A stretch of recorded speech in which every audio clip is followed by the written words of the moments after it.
I'm not using it. We're also streaming on iHeartRadio, Spotify, Stitcher, iTunes, TuneIn, Audible, Amazon Music, TV Live Podcasts, Spreaker, and that's not even half of it.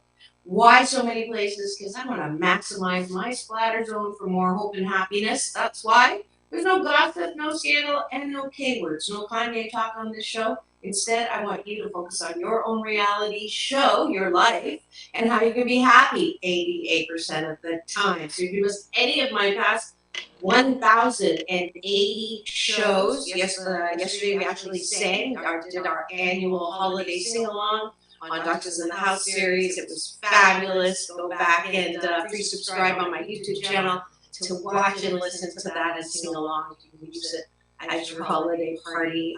Lots to be happy about. And I have series also to help you be happy 88% of the time. And today is Thursday, and you know Thursdays I always have a cute guy in my studio. And today is no exception. It is my new co-host. His name is James Hawthorne, and I'm so delighted he's here. He's an actor, host, film festival co-founder, and personal trainer. In other words, a true Angelino from Los Angeles, California. He dates regularly and relationships occasionally. His East Coast roots are now intertwined with 13 years of LA living for a unique perspective on all things dating and relationships. Please welcome back to my studio, James Hawthorne. Thank you very much, Dr. Marissa. It's great to be here. Thank you so much. Again, you got a bit of this going, huh? I do. I have a couple of fun auditions coming up where I need to either age up. This situation depends on what age I'm supposed to be or what kind of character I'm playing. If I'm a bad dude, then I grow this out. If I'm a little older, then I grow it out. It's fun, It's like a round of facial hair.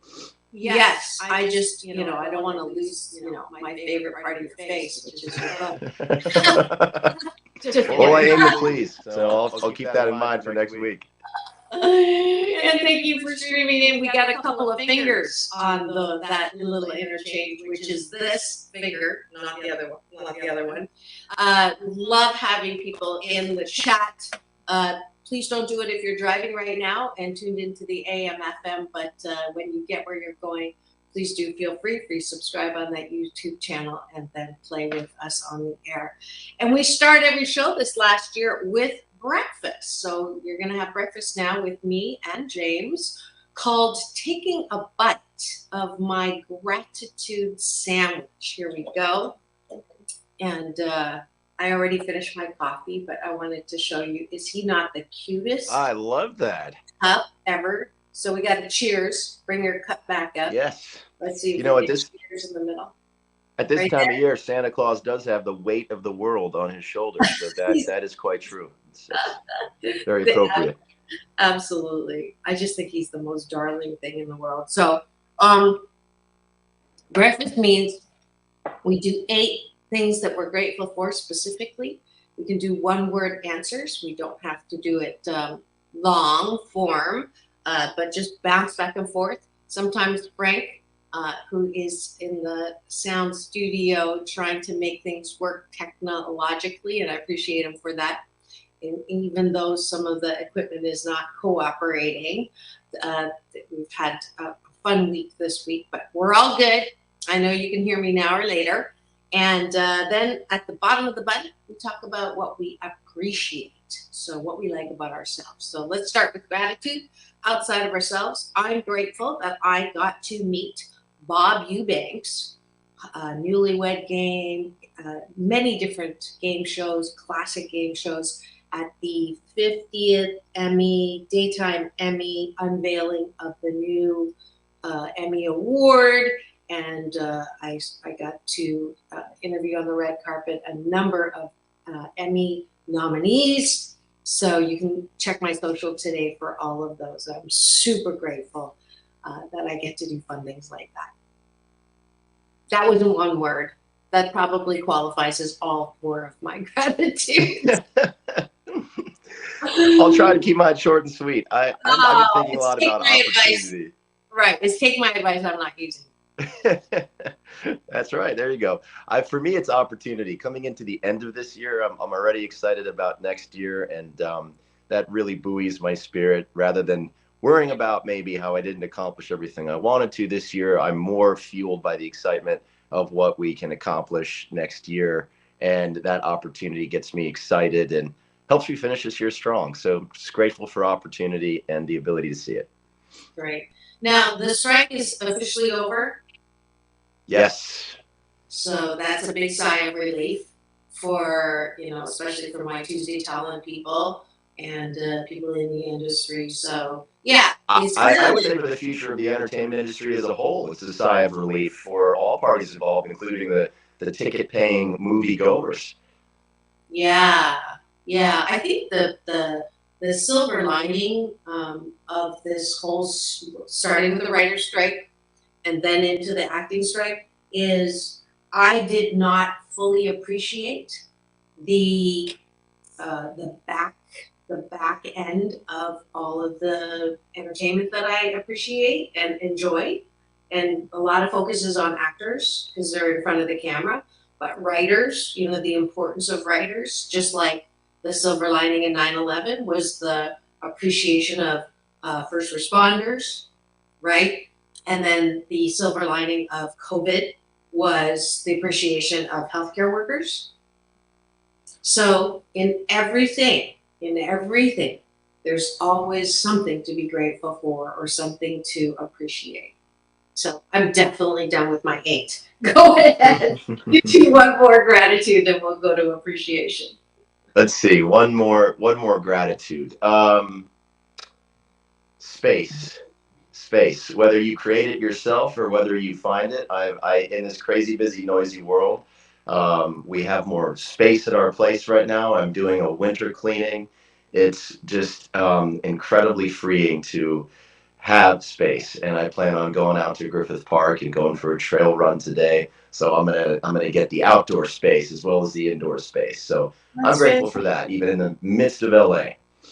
That's great. All right, let's go to the bottom of the button, which is something I want to model. We want to model for you before you go to bed tonight. Instead of MS, meaningless scrolling, that will probably get you riled up in a negative way because that's most of the things that you see out there are looking for that shock and awe, or if it bleeds, it leads. So, to replace that, I want you to think about things that you like about yourself. So that's appreciation. That's the bottom of the button. Because frankly, my dear, if you can't approve of yourself, how the fork do you expect anybody else to? So that is usually a practice that I do so that I'm not going to sleep and thinking about who done me wrong or, why didn't I do that or I shouldn't have said this or I didn't finish that. So that is the replacement for the bottom of the button. So James, you start. Sure. I like that. I try to see opportunities, to help people, and it doesn't have to be a big lift. Sometimes there's something that somebody else really needs, and it can be something that's really easy for you to do. And I like to see those opportunities because I think at the end of the day, you really feel better when you're able to provide that for somebody, especially if you're not overextending yourself. There is validity to putting your own oxygen mask on first, but I feel like there's so much, going back to the gratitude piece, opportunity to make a huge difference in people's lives without having to overextend yourself. And I like that I can see and look for those opportunities. Great. You broke the one word rule this time, so we're even now. I appreciate my ability to um, be nice 88% of the time. That's pretty good. Your turn. um, oh, another one. Okay, boy. All right, put me on the spot today. Let's see. I One like my adjective, just one adjective about something that you like about yourself. curiosity. Fun loving. Um, Easily amused. I like that. Easily entertained. That works. Um, Last one. Explorer. Hmm. Adventurous. No fear. I get to go to New Zealand and Australia next week. I am so jealous. I need you better post all the pictures and videos. I absolutely book tours, speaking, teaching, and watching my favorite niece have a baby. I mean, come on, What that's a way to bring in the new year. yeah, exactly. I was going to try to do live shows from there, and then found out that with the time difference, it would be 4 in the morning. And I have not taken a vacation from the show since I went on every day. So, you know what? I am not going to feel bad. You all will enjoy. I have 1,080 shows that you can enjoy while I'm away, and I will be highlighting, spotlighting by series every single day. So, unless you've actually heard every single show of mine, you will be delighted by my choices. So there you go. All right, that's it for breakfast with Dr. Marissa and James Hawthorne. here on Straight Talk on Take My Advice. I'm Not Using a Gift Balance with Dr. Marissa, the morning show on KCAA. 25 years strong, the station that leaves no listener behind. I promise that if you do 28 consecutive days of taking a bite of the gratitude sandwich, you will sandwich your day in the most positive way.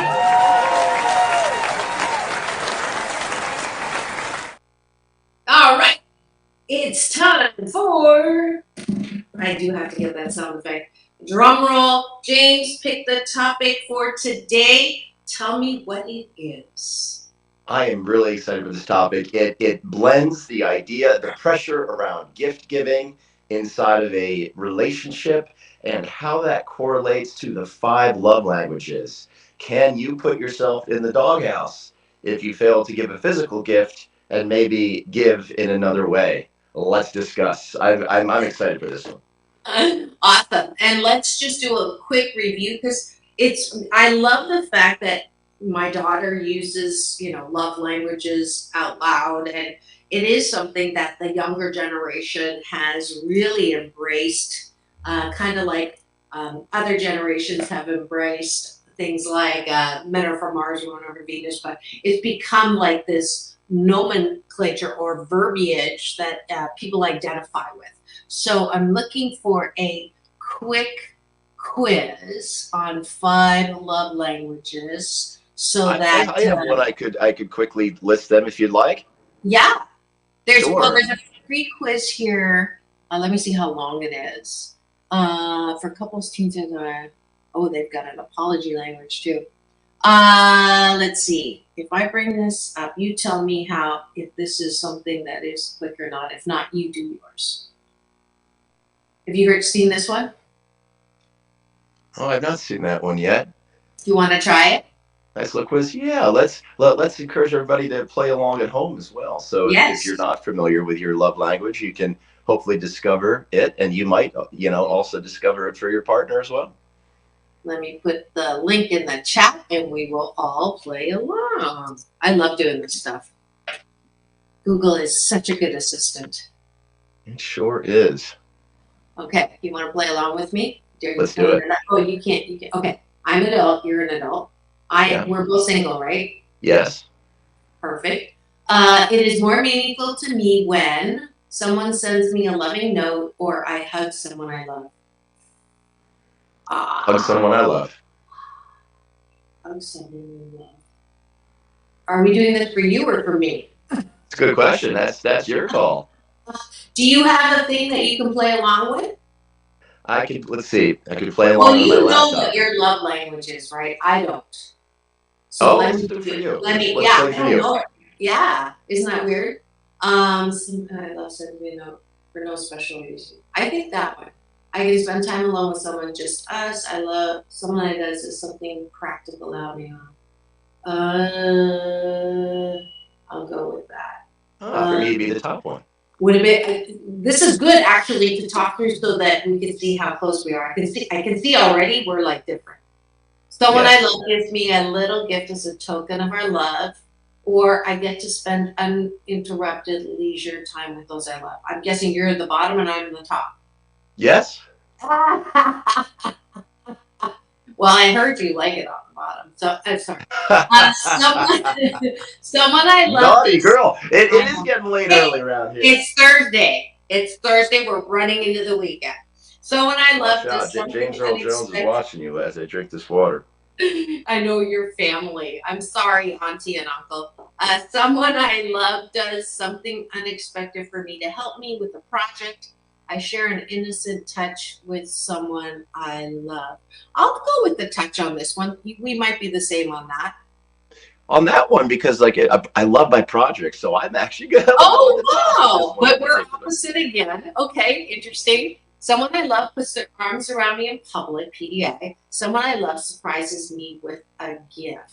Ooh, that's a 50-50 for me. I'm going to go with gift. For me, PDA. Yeah? We're the Yeah. same on that one? Okay, good. I'm around someone I love, even if we're not doing anything. I can be comfortable holding hands, high fiving, or putting my arm around someone. I'm the bottom on that one. I mean, for me, that's both. So Okay. probably the bottom.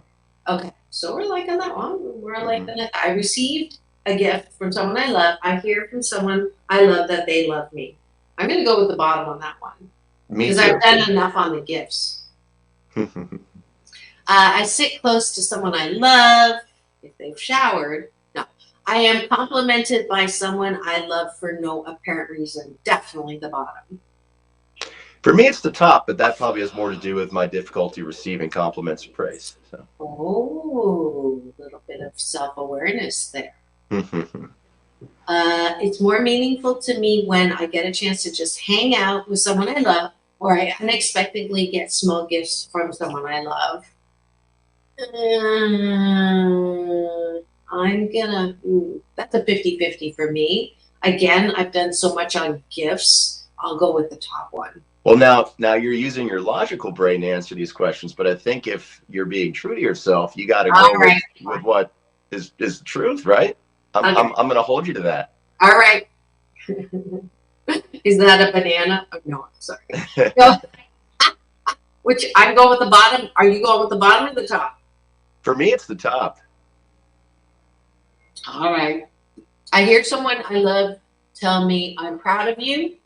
Someone I love helps me with the task. Probably the top one. When it comes to romantic relationships, for me, it's the bottom one. But Oh, if it's parents or close friends, it's the top one. okay. So it's a depends. I Hmm. get to do things with someone I love. I get supportive words from someone I love. Probably the bottom for me. For me, it's the top. Okay. Adventures and activities. Someone I love does things for me instead of just talking about doing nice things. Oh, ooh. I feel connected to someone I love. I design questionnaires, and this is not a good. That's a 50-50 because the way they phrase the top one is so Exactly. powerful. It's hard not to pick it. Yeah, yeah. Someone needs to take a course in questionnaires. Sorry, that's definitely my head. I will do the top one. It's a loaded. We call them loaded questions. Loaded questions. I'll do the top. Are you in the top or the bottom? I am the top for this because of the way that it is It's worded. worded.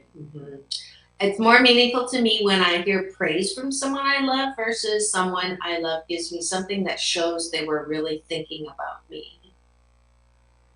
Well, I'm not much for receiving gifts. If it's like a really thoughtful thing, then the bottom one definitely resonates with me. Mhm. Again, if I do this thinking wise, I already did the praise part. Let's see. I think I'll go with the bottom. I am able to be around someone I love. I get a back rub. Oh, definitely the bottom. Oh, I mean, a back rub, you can't beat that. I agree. Loaded question. Someone I love reacts positively to something I've accomplished. Someone I love does something for me that I know they don't particularly enjoy. Ooh. I'm going to go with the top one because I don't believe in making someone do something that they really don't like because then I know they don't like it and it's really not fun for me. yeah, I would be fearful of them being resentful that they did it. So yes. It's more meaningful when I'm able to be in close physical proximity, or I sense someone I love showing interest in the things that I care about. Again, not a good question construction, It's but 50-50 for me. Yeah. yeah, um, I'll do the bottom. How many questions are there, just out of I know. curiosity? Hopefully, I think, hopefully, it's almost over. Yeah. It's more meaningful when someone I love works on special projects that I have to complete. Someone gives me an exciting gift. I'm Top one for me. Yeah. okay. About my appearance, takes the time to listen, understand my feelings. I like my appearance. I can share. Were you on the bottom of that one? You didn't see Didn't it. quite see it. I can share a meaningful touch in public. What I love offers to run errands. Someone I love does something special. If this isn't finished in two more, I'm going to give up. Someone Yeah. I love does something special to help me out. I give a gift. Okay, that's the one you were talking about. This has Right. got to be the last one. Doesn't check their phone, goes out of the way. Okay, doesn't check the phone. Yeah, I agree with that one with our phone dependency these days. Right. I appreciate you. This is long. I just hate, I'm already like so. I think it proved like a couple interesting points if we're, Okay. if we're ready to Yeah. move on from it.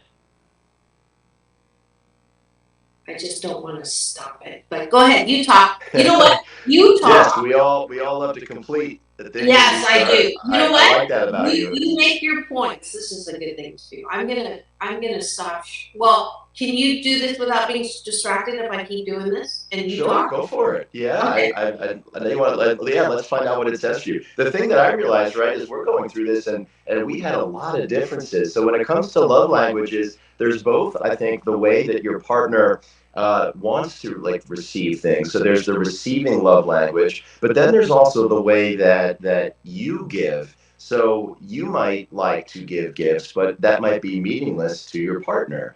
So I think it goes back to what I call the platinum rule of, don't treat others the way you want to be treated. Treat others the way they want to be treated, which I think requires that higher level of listening, compassion, empathy, intuition, all of those good things.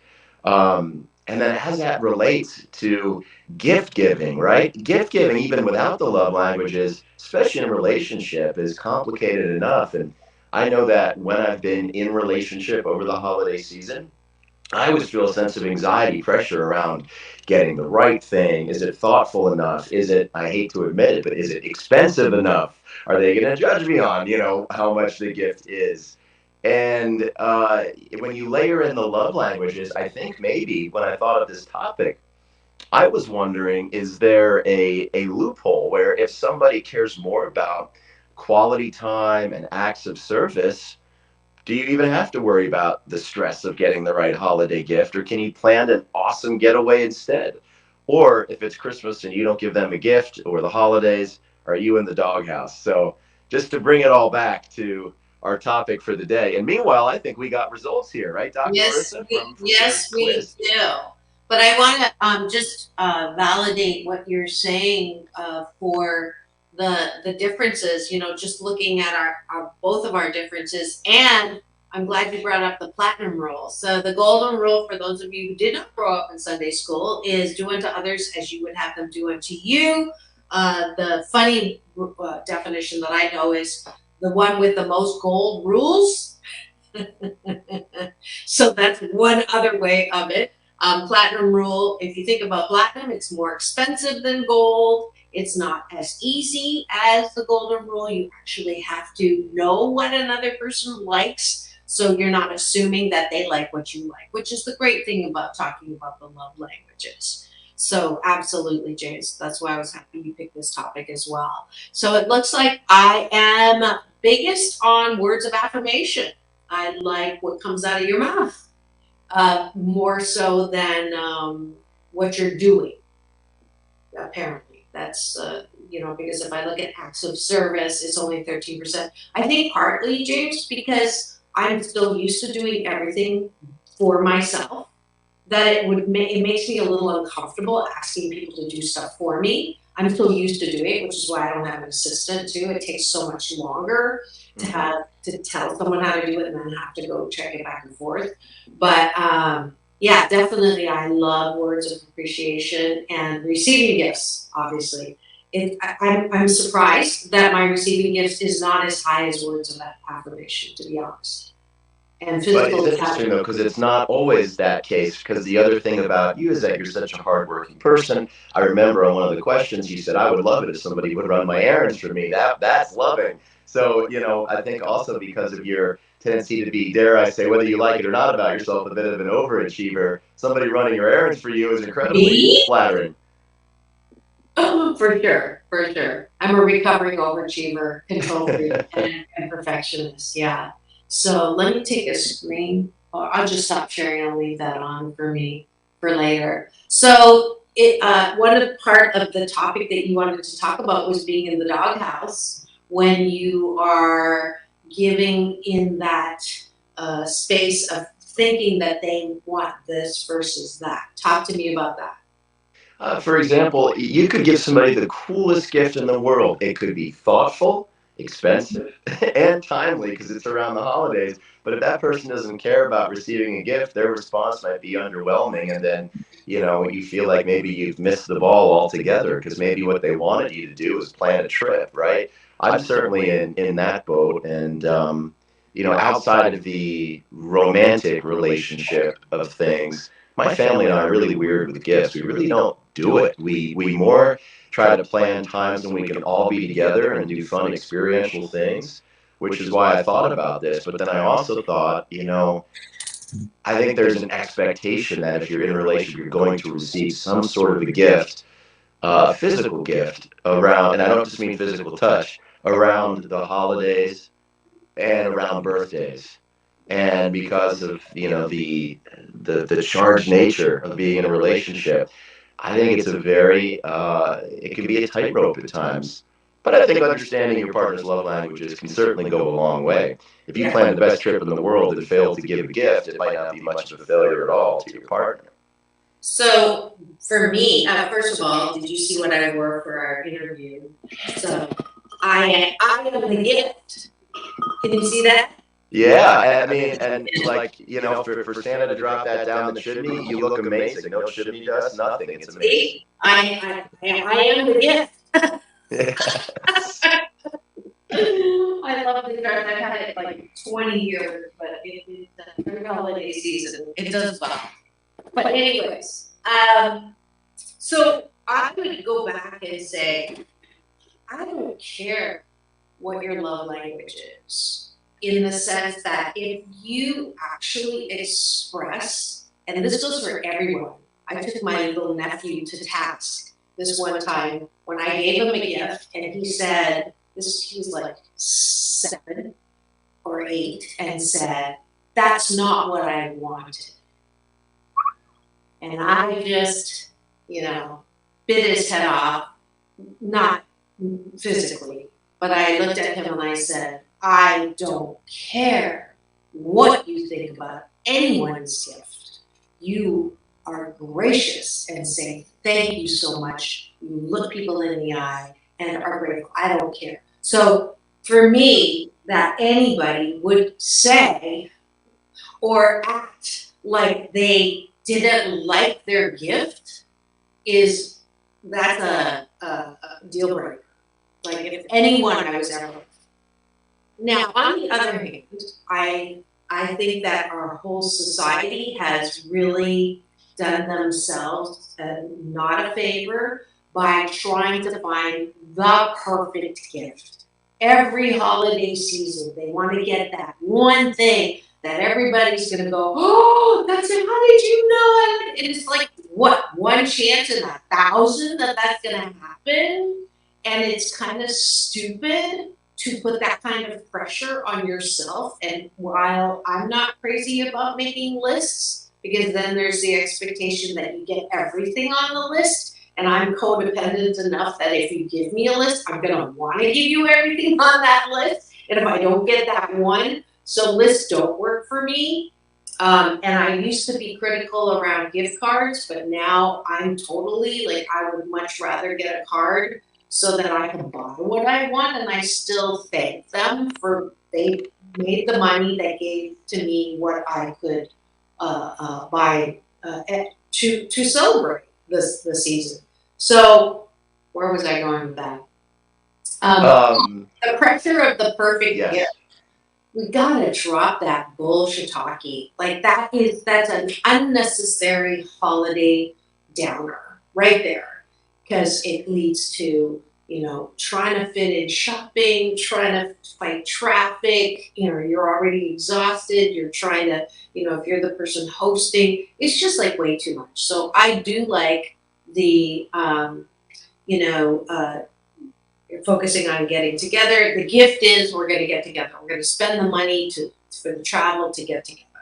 And then, However, I'm going to throw a wrinkle in the plot, if okay. I may. Mhm. If I'm dating somebody, maybe like you, that likes to receive gifts, I'm going to hedge my bets. Rather than trying to get maybe the one perfect gift, which I've definitely been guilty of in the past, I might pick three things that I think you like. One might be something practical that I know you need. One might be something that I think is really thoughtful and shows an understanding of you.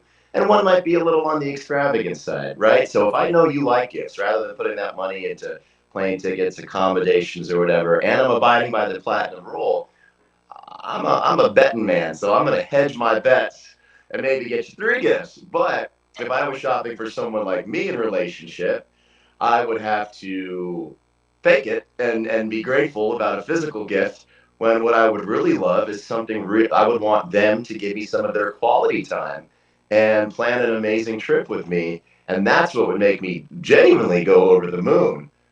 So I think there is a caveat. The pressure of that perfect gift, I agree, is too much. But if your partner likes gifts, pound the pavement and get shopping. You're starting to look cuter. Well, that's just because that was number two on your love language. That's why I'm You're just speaking right. your language You're now. you're I stand corrected. I stand corrected. And that actually has led to breakups because I wanted some expression of a gift on Valentine's. And his response was, I don't give presents on Valentine's. And because I think it's a commercial, blah, blah, blah. And I said, okay, I'm not asking for an extravagant, but a little something would be great. And he said, no, I just don't do that. And I broke up with Yeah, him. I mean, So you know you're what? right. And anybody that's that dogmatic, is that's kind of a red flag, or at least a yellow flag. I love someone that's principled, but to be dogmatic, I see that causing friction down the road for beyond the Valentine's Day gift issue. Yes, and you're right about that. And it was really kind of like cold water on my face because up to that point, it was so good. Like there was really, but I had ignored the yellow flags that ramped up to that one because then I was remembering one time, uh, when we were out for dinner and he expected me to pick up the bill because he spent money to fly down to see me, and that I didn't catch that until it came to the Valentine's head.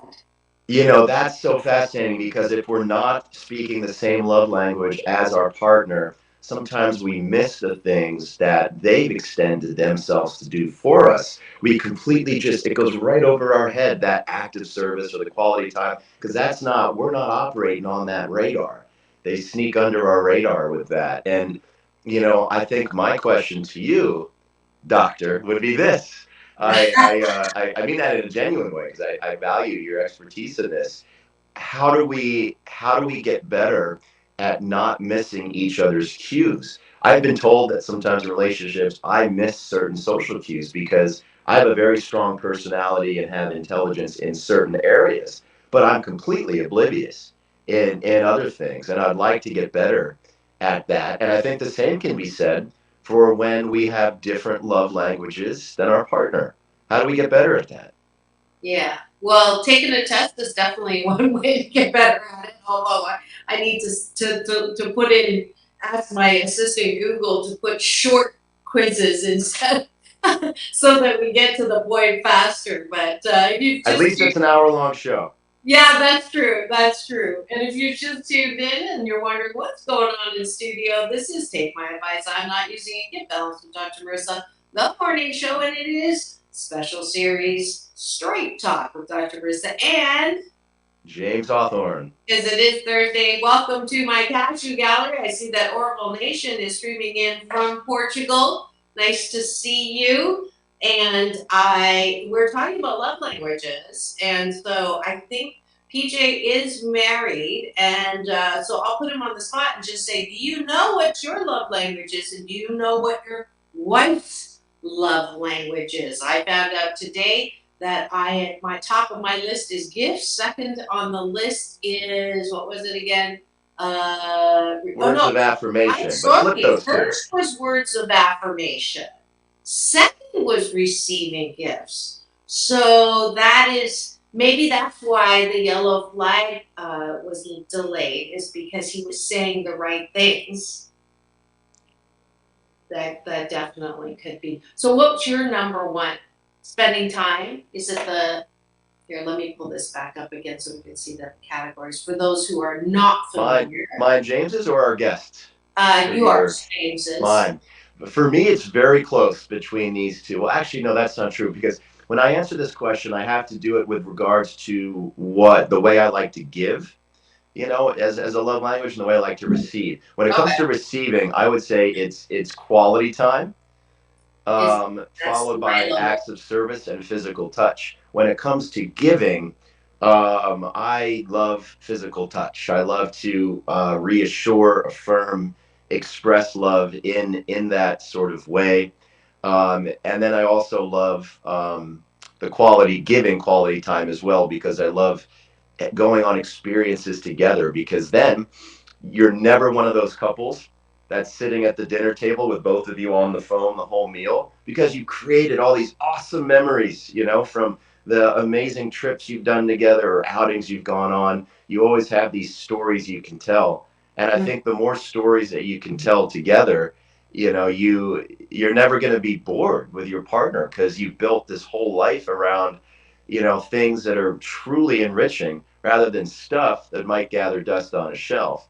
But yeah, regardless of whether the stuff gathers dust on a shelf or not, if it feels good to receive the gift, that's all that matters. I don't want to sit here and judge people for liking to receive gifts, even if the stuff gathers dust on a shelf a year from the time you get it. right. Now that's an interesting, different angle to take it at. So if this is my love language, I'm wondering if it's for receiving or giving. I'm thinking it's receiving. So I like words of affirmation first and foremost. I like getting the gifts, physical touch, and then acts of service, and then quality time. Yeah, that definitely makes sense for what I like or what I want to receive, because I don't have a lot of time, and time is more important to me than money because I can't get it back. So, and I have such a full, overachieving, as you pointed out, schedule that having quality time, mm, maybe that's not the way. But, anyways, in giving, I prefer, I prefer giving quality time. It's almost like opposite. Right. I prefer giving and acts of service, physical touch, giving gifts, and then giving words of affirmation, because I want the guy to not need me to always be telling him how great he is, because I want him to have a balanced, centered self, you know, uh, self love, right? Like I don't have to constantly be telling him that. Interesting. It's opposite. Well, It reminds me maybe it of makes you feel generous to give of time, because it's something that you don't have a lot of. So in your heart and mind, when you're giving that, it makes you feel very generous in giving, and it confirms that notion of, yes, I love this person, because look at what I'm doing for them. I think that, a lot of times we're looking to confirm certain things about ourselves. And then the impetus is on your partner to recognize that about you. So for your partner to see you and go, wow, she's so busy. This is amazing that she's taking the time out to do this. Kind of like when you talked about your partner taking the plane down and you kind of miss that. I think we're all, guilty of those sorts of things. But there seems to be value in taking the time to take this test with two different thinking caps on. One Right. being the how you like to receive it, the other being how you like to give it. And if you're looking for a fun date night, maybe it's really healthy for your partner to sit down, make them a really nice meal, and go through the exercise together and learn about yourselves and each other together. Talk about Yeah. fostering healthy communication. Yeah, for sure. Welcome to Ranella, who was a guest of mine not too long ago. She was also my camera woman last night. I made her go up there. I usually do all that myself. And the last time I did a carpet and I was doing selfie interviews with an older Hollywood set who is more, even though they don't understand that my phone camera is actually better than all the cameras that they saw down the line. I asked Ranella if she'd come and shoot me last night by camera, and she was kind enough to go with me, and we had a great time. It was nice, and she caught all of those great interviews with Bob Eubanks, as I taught you a lot of soap opera people that were being nominated for the daytime Emmys, and then Ruta Lee and Danelle Danigan, who have also been guests who are like Hollywood queens. But she's listening with her husband. So I'm going to ask you, looking, just not taking the test, but looking at that, would you say you and your husband were similar or opposite? Because the point I want to make is, how they say opposites attract, right? And it is true that you like things in people that maybe you don't have in yourself, and you admire them for that. So perfect example, if you're a homebody and you are on the shy side or an introvert, and you're attracted to someone like me who's like out there, and Ranelle is the same way. I think her husband is a little more laid back than she is. We're both like, that's why I call her my mini me, and we're like out there, and we're constantly out there. We're in the public eye, and we're doing stuff, and so at first that is a compliment, right? Opposites attract. However, if the bonding, like you're talking about, is based on spending time together, if that's your love language, and that precludes that happening, right? Is then opposites not such a or another example is, if I'm looking for she's determined to set me up with something. It's so funny. And we actually saw a shooting star on the way. I've never seen a shooting star. So she's using that as, okay, you're definitely, you have to be in a relationship. She's farming me out. But anyways, the if isn't how important then, James, is it that you are doing things or spending time doing things that you both like? So you saw my reaction when I said someone's doing something that they wouldn't normally like to do. For me, it's like I would never want that to happen. But if I'm attracting an opposite, it's really difficult. So then, how important is it for me to be with someone who likes doing the things that I do?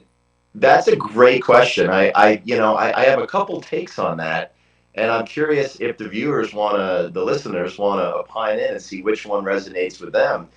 If opposites attract, and they certainly can to a point, because you can go completely off the scale, and then you're just living in the incompatibility world. However, if one is a homebody and one likes to go out, maybe you go out to eat at a happening restaurant, but you got the quiet table in the corner, right? So maybe there is a sense of compromise where everybody feels comfortable and happy, and you're getting to spend that quality time together. However, another take on it is that when two people compromise, nobody wins.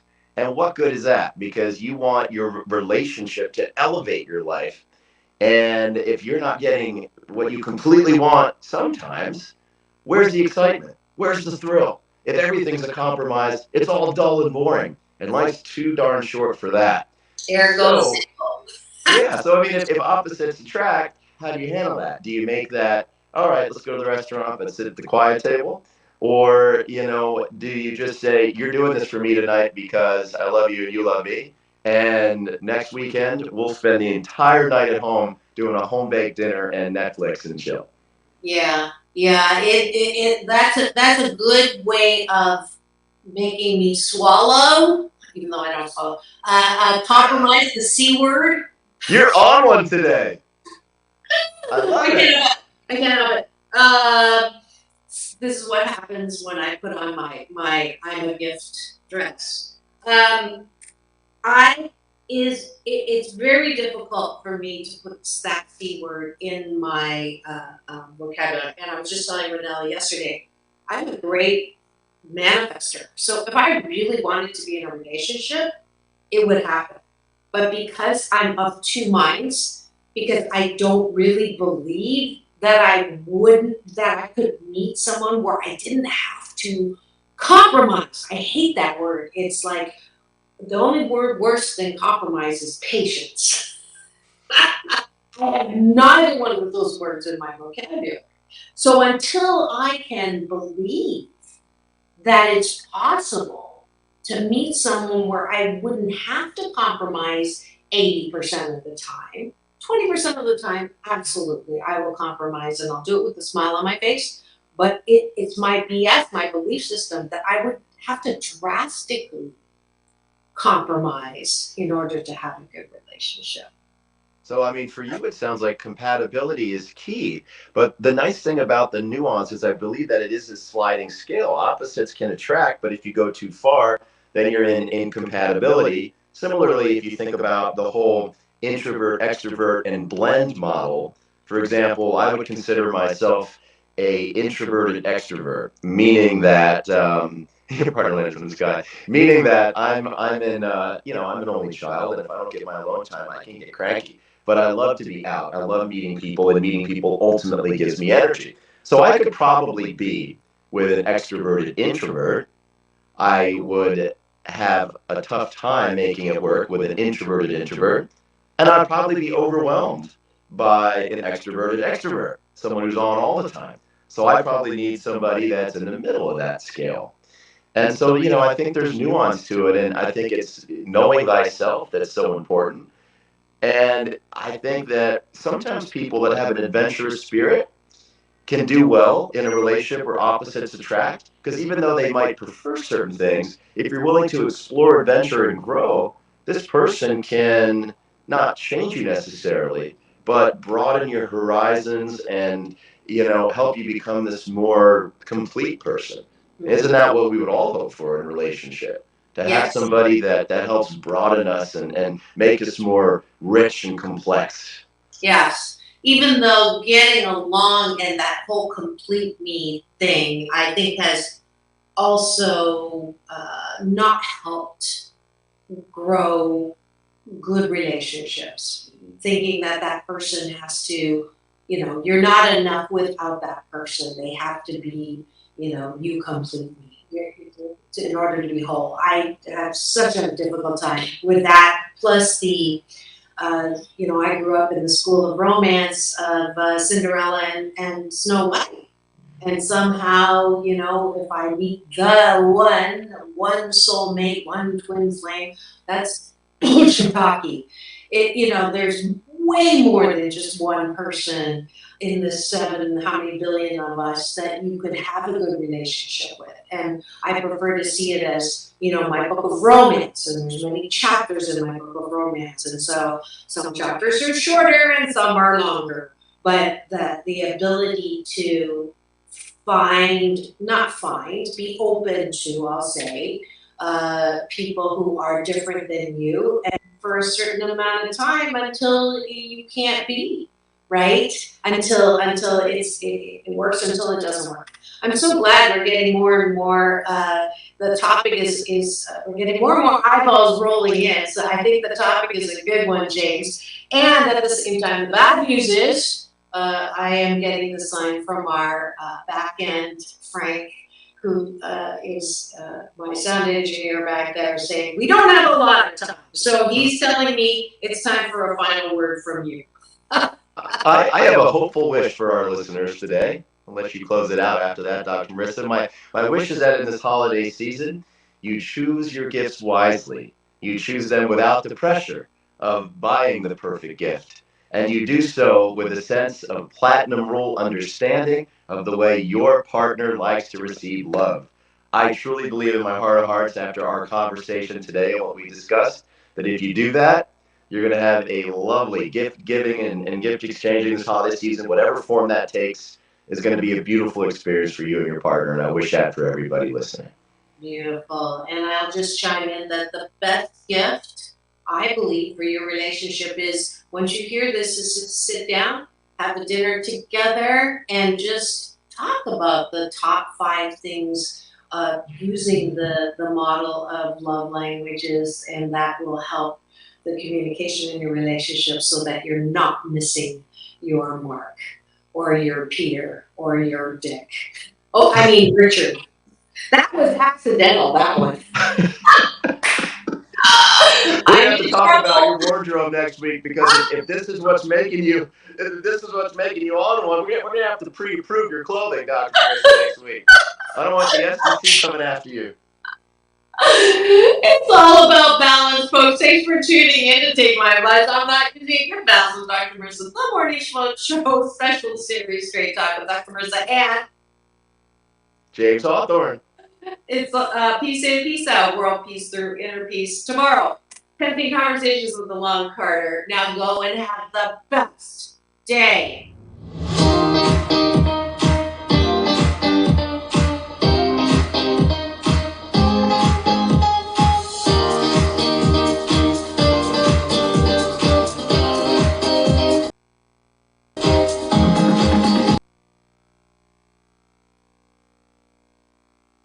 Loma Linda. The Legacy KCAA 1050 AM and Express 106.5 FM. NBC News Radio, I'm Lisa Taylor. The Israel-Hamas war continues to escalate as tensions rise between the U.S. and Israel. Israeli Prime Minister Benjamin Netanyahu has pushed back against criticism of his country's war against Hamas yesterday and said they'll continue fighting until Israel reaches victory and nothing less. All this comes as around 90% of Palestinians in Gaza have been displaced and half face starvation. House Republicans are leading an impeachment inquiry into President Biden. Michael Kessner has more. Republicans argued the